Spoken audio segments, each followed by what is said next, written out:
Perkenalkan, saya Irma Nurmala Dewi, dosen tetap Universitas Bina Bangsa, Fakultas Ekonomi dan Bisnis, Program Studi Manajemen. Tujuan pembuatan dari video ini merupakan salah satu prasyarat dari sertifikasi dosen tahun 2026 dari Kementerian Pendidikan, Sains dan Teknologi atau Kemdikti Saintek yang merupakan pernyataan diri dosen dalam unjuk kerja Tridharma Perguruan Tinggi atau PDD UKT PT. Kali ini saya akan memaparkan dari salah satu mata kuliah yang saya ampu, yaitu mata kuliah Sistem Informasi Manajemen yang merupakan mata kuliah wajib pada semester 4 tahun ajaran 2024 sampai 2025 dengan sistem Delivery Interaction Assessment atau DIA.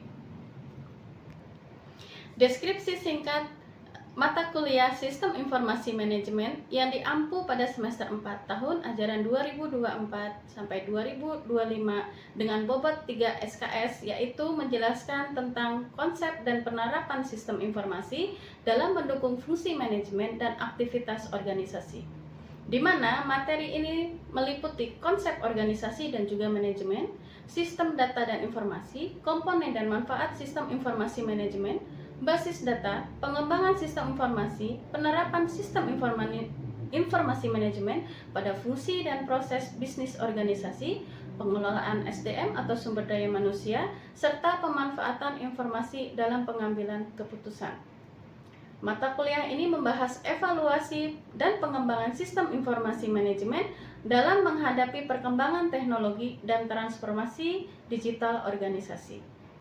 Pokok pembelajaran yang dipelajari yaitu capaian pembelajaran atau CPL yang dibebankan kepada mata kuliah Sistem Informasi Manajemen, yaitu CPL 2 mampu menerapkan pemikiran logis, kritis, sistematis, dan inovatif dalam pemanfaatan teknologi dan sistem informasi untuk mendukung kegiatan informasi. CPL 4 mampu memanfaatkan sistem informasi dan teknologi digital untuk mendukung proses bisnis serta pengambilan keputusan manajerial.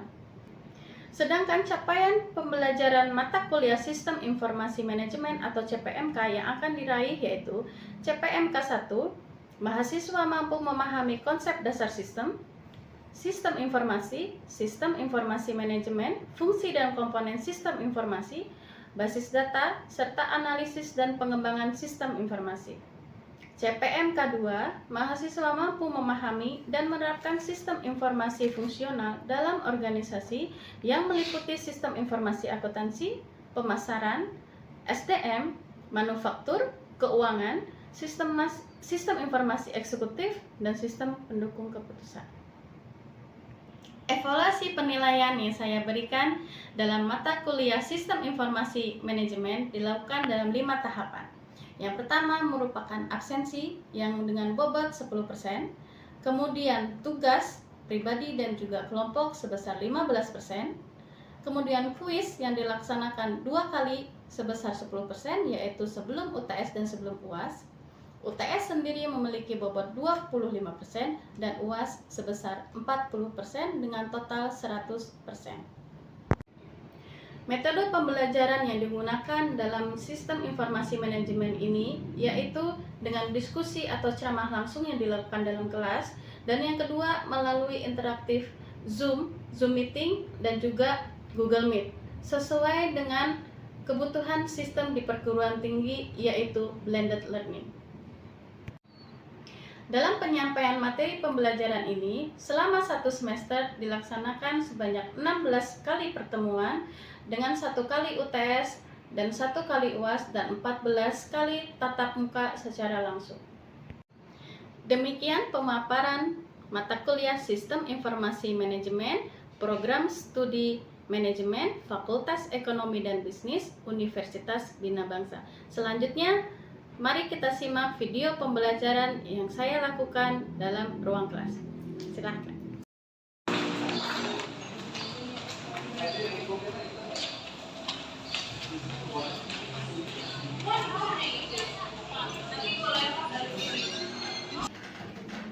Selamat malam. Assalamualaikum warahmatullahi wabarakatuh.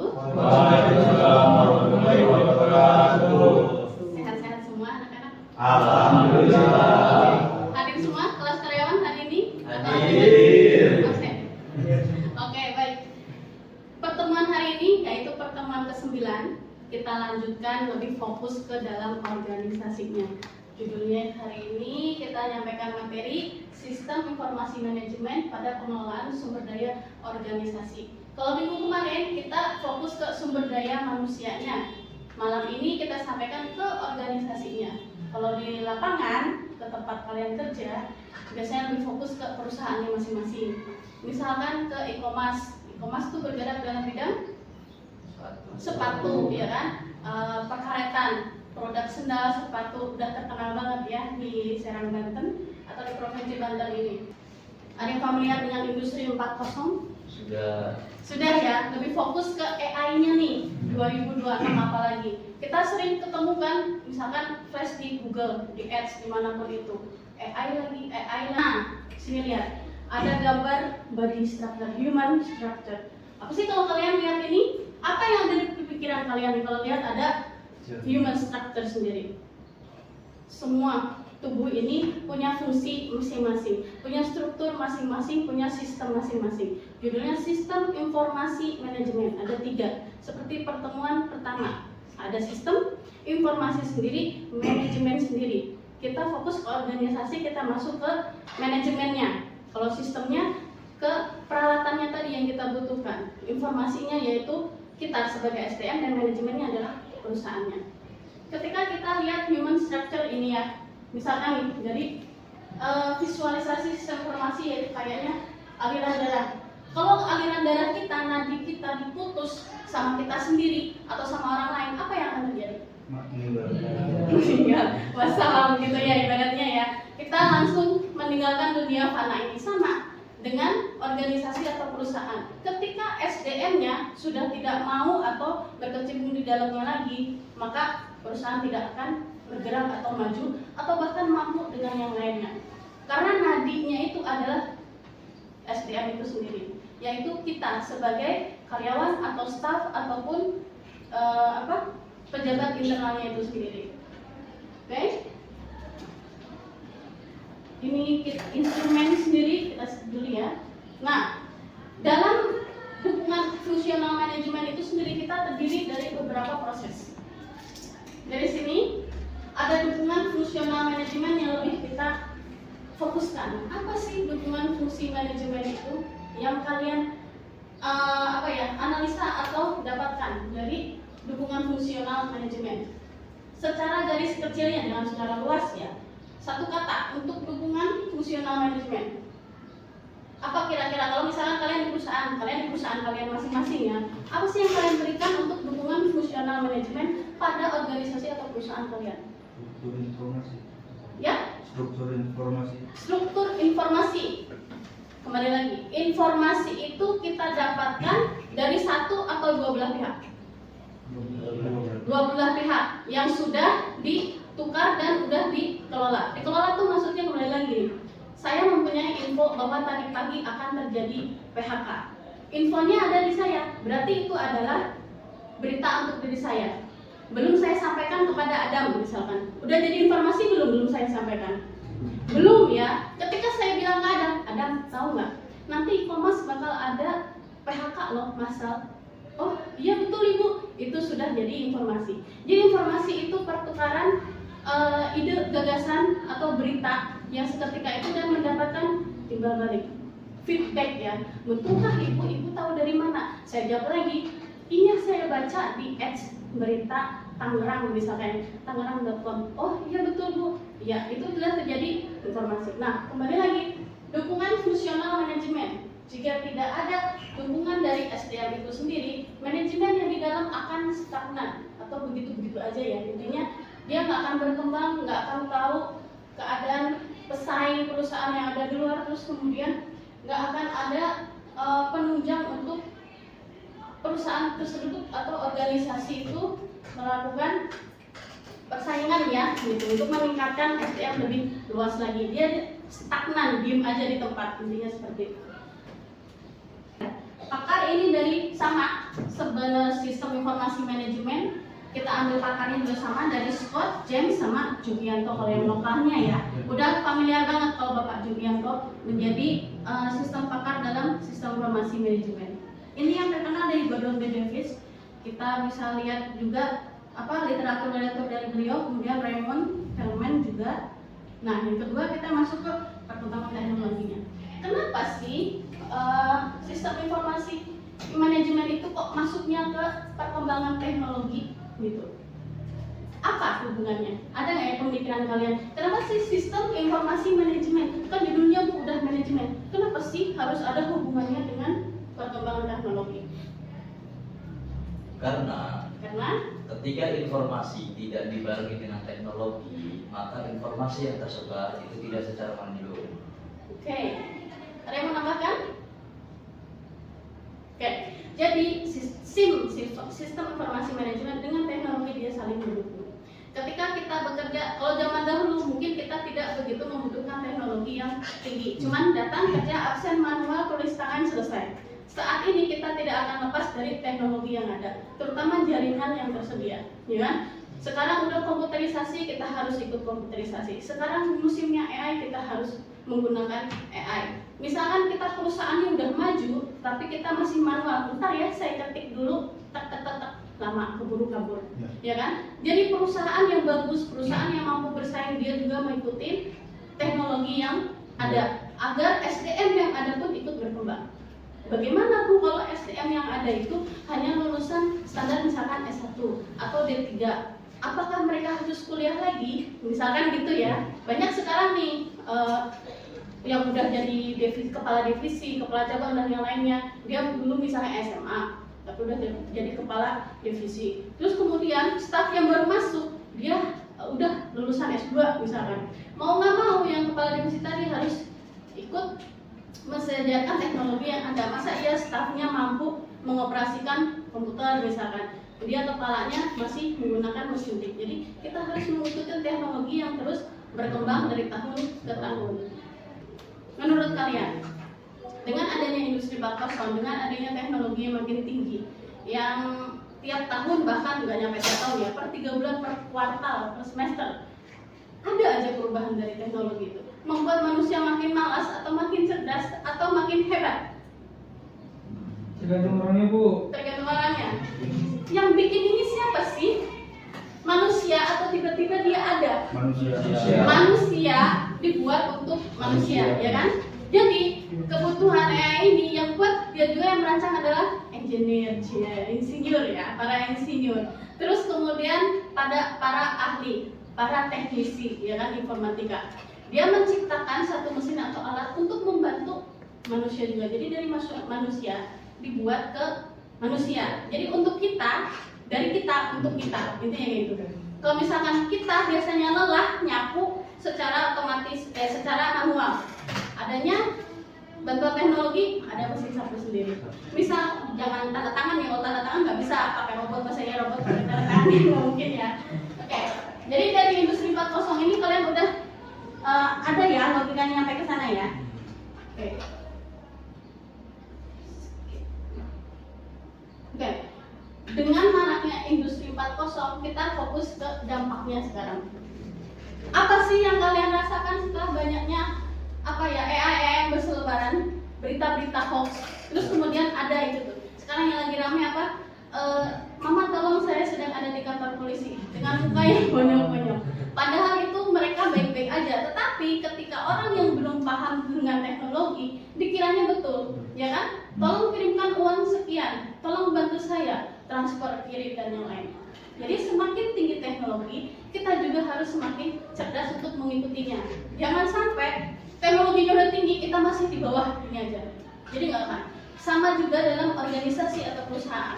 Perusahaannya udah pakai wireless misalkan ya, karena kalau penggunaan kabel itu ikut. Nah, perusahaan kalian masih pakai kabel yang digulung-gulung. Udah digulung-gulung di pinggir, disimpannya nggak di pinggir, di tengah, jadi berantakan. Ketika staf mau lewat, kesandung jatuh. Jadi nggak mengikuti teknologi atau aturan yang ada. Dampaknya sendiri lebih fokus ke dalam perubahan manajemen SDM tadi.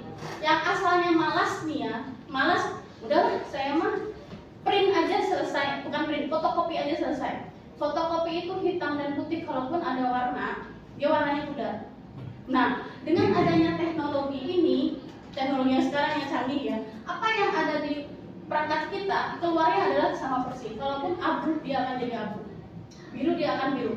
Nah, canggihnya lagi dari biru bisa keluar jadi merah, ya kan? Misalnya kita foto saya nih, foto saya nggak bagus, saya pakai AI deh biar lebih bagus. Hidung saya jadi mancung, kerudung saya jadi merah, ya kan? Jadi menuntut human itu sendiri, manusia SDM itu sendiri meningkat, belajar, bertambah ilmunya juga. Teknologi meningkat, SDM pun akan meningkat. Nah, jeleknya, takutnya nih ya, rata-rata kebiasaan budaya kita sendiri, teknologi udah di atas, kitanya masih malas, udah biarin aja, saya nggak butuh. Jadi jangan sampai seperti itu, apalagi kalian misalkan staf ahli dalam organisasi atau perusahaan kalian. Jadi harus ikuti. Ketika perusahaan mengadakan pelatihan, ikuti.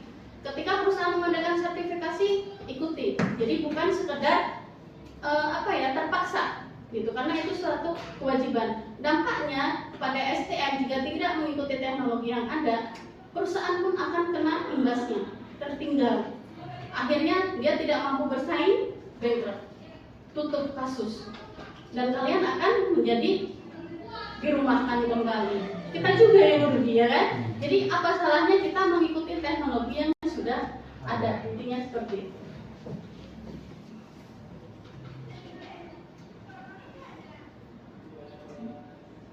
Oke, dari teknologi itu sendiri akan menciptakan masyarakat yang kompeten, yang bagus. Teknologinya bagus, SDM-nya bagus untuk perusahaan. Misalkan dari staf kalian asalnya S1 semuanya jadi upgrade jadi S2, otomatis menimbulkan ide-ide yang kreatif dan bagus. Dan perusahaan pun akan menerima ide kalian, gagasan kalian sebagai staf ahli, terus sebagai karyawan mereka, terus memberikan masukan, ide yang bagus kepada atasan, direalisasikan, dirapatkan. Terus kemudian misalkan dalam bahasa manufaktur ya, kita seasonnya adalah kemarau. Kemarau ini kita bagusnya adalah produk yang baju yang tipis tapi bagus tapi tidak menerawang. Misalkan kalian punya ide yang lebih bagus, semakin tinggi standar pendidikan, biasanya itu ide-idenya lebih brilian, lebih bagus. Dan yang di bawah tadi harus mengikuti dengan ide yang dikeluarkan yang terbaru tadi gitu. Jadi perusahaan pun ikut mengikuti, berputar, terus kemudian memproduksi yang baru, gagasan tadi dikelola dengan bagus, perusahaan pun dapat bersaing dengan kompetitornya gitu. Jadi akhirnya bisa seiring, jangan sampai kompetitornya udah tinggi, perusahaan yang kalian naungi masih di bawah aja. Akhirnya ya udah stagnan di situ-situ aja. Sedangkan kalian kebutuhan hidup juga, kegiatan juga pengen terus meningkat. Intinya seperti itu. Dari transmisi menuju masyarakat 5.0 ini, di sini ada bahasa menyerupai proses logika otak manusia. Yang dimaksud siapa? AI itu tadi. Karena apa? Sebenarnya AI itu bukan membuat kita malas, tapi kalau kata kita bahasanya ASPI ya, asisten kita. Saya ini punya ide seperti ini loh, tapi saya tidak punya teman untuk merealisasikan. Tolong dong agent AI atau apapun itu yang kita panggil, atau CS, atau misalnya di Gemini ya, kita lagi familiarnya Gemini, tolong dong saya punya ide kreatif desain saya untuk summer heat ini, misalkan kalau berhubungan dengan manufaktur ya, atau bahan apa yang lebih cocok saya gunakan untuk musim ini misalkan. Kalau asisten sama manusia stuck di situ saja, akhirnya cuma apa ya idenya, ya udah deh gini aja, gitu-gitu aja. Tapi karena adanya kecerdasan buatan tadi, ketika kita masukin prompt, memasukkan perintah yang kita inginkan, dia memberikan masukan, dan masukan itu beberapa biji, 1, 2, 3. Kita yang akan menentukannya juga. Jadi tidak semata-mata kita butuh AI, tapi AI juga yang memberikan luaran, bukan tetap kita yang akan memutuskan. AI membantu luarannya adalah summer heat ini kita membutuhkan bahan ABCD. Tetap kita akhirnya baik saya akan memilih bahan yang A, dipertimbangkan lagi dengan atasan, dengan rekan kerja, rekan sejawat, terus kemudian baru direalisasikan.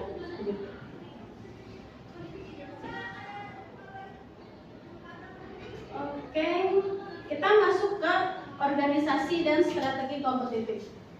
Apa sih yang menjadi persaingan dalam organisasi itu? Selain SDM, teknologi, ada lagi yang bikin organisasi satu atau perusahaan satu sama dua dalam bidang yang sama, misalkan finansial ya, leasing lah yang paling mudah, leasing satu sama leasing dua sama-sama nih bergerak dalam bidang kredit, bisa kredit kendaraan, tapi yang satu lonjak tinggi, yang satu stagnan. Apa yang membuat perbedaan itu? Marketing.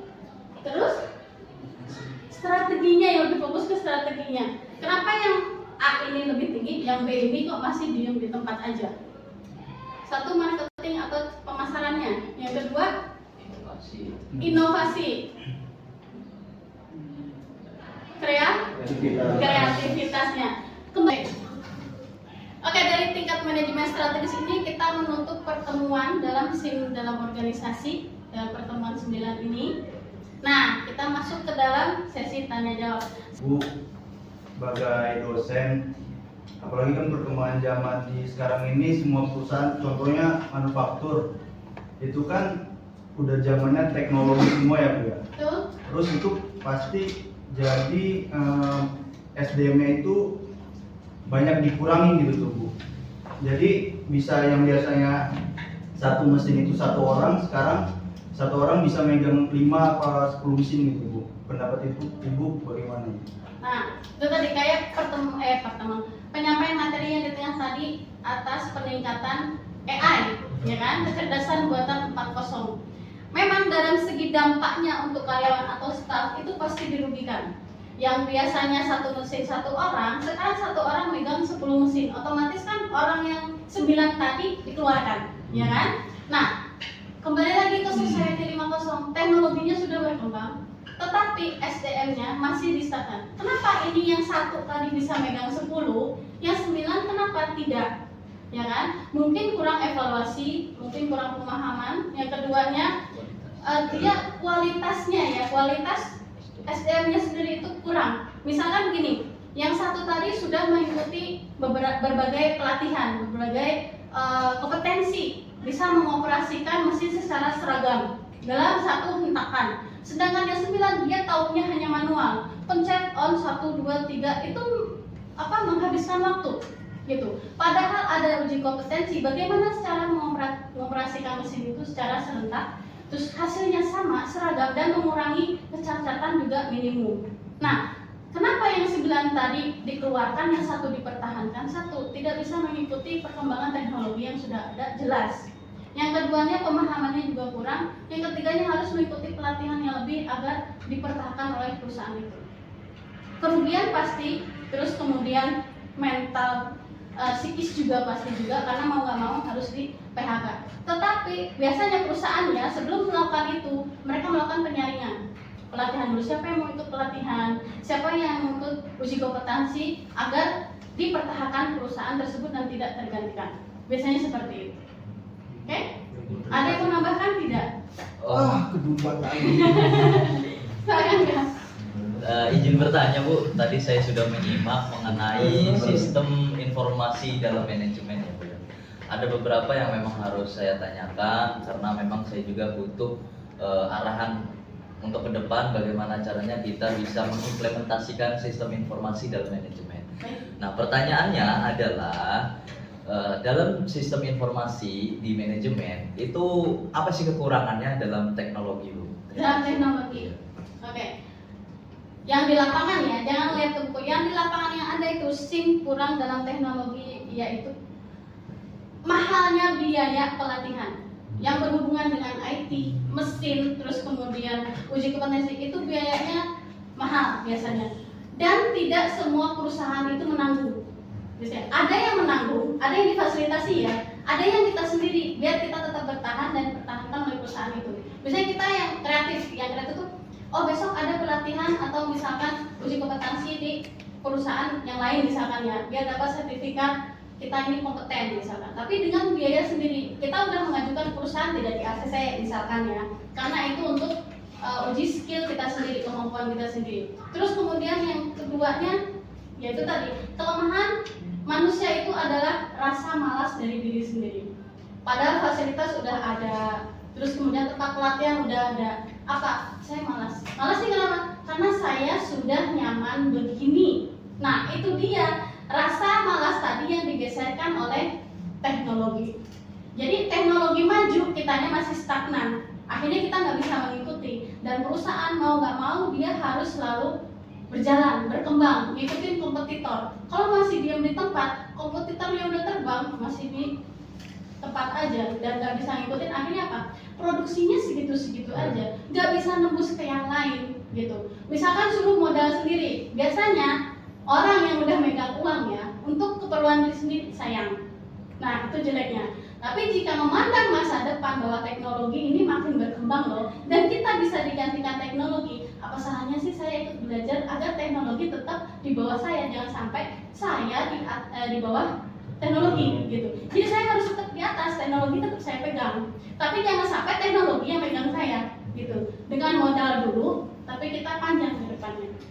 Tapi biasa rakyat kita ya, masyarakat kita, saya ketika ada uang, duh saya mau pelatihan sekian, buat apa ya? Toh saya udah nyaman, jeleknya di situ. Jadi antara industri 4.0 dan society 5.0 bergabung. AI dengan masyarakat sendiri, SDM sendiri, kita harus serumpun ya, sejalan beriringan. Gitu. Akhirnya sistem informasi manajemennya berjalan, teknologinya berjalan, kualitas SDM-nya juga sejalan. Gitu. Oke kan? Ya, cukup. Oke, kita conclusion untuk malam hari ini. Oke, sehat-sehat selalu. Terima kasih untuk pertemuan malam ini. Semoga kita bertemu di minggu depan. Assalamualaikum warahmatullahi wabarakatuh. Waalaikumsalam warahmatullahi wabarakatuh.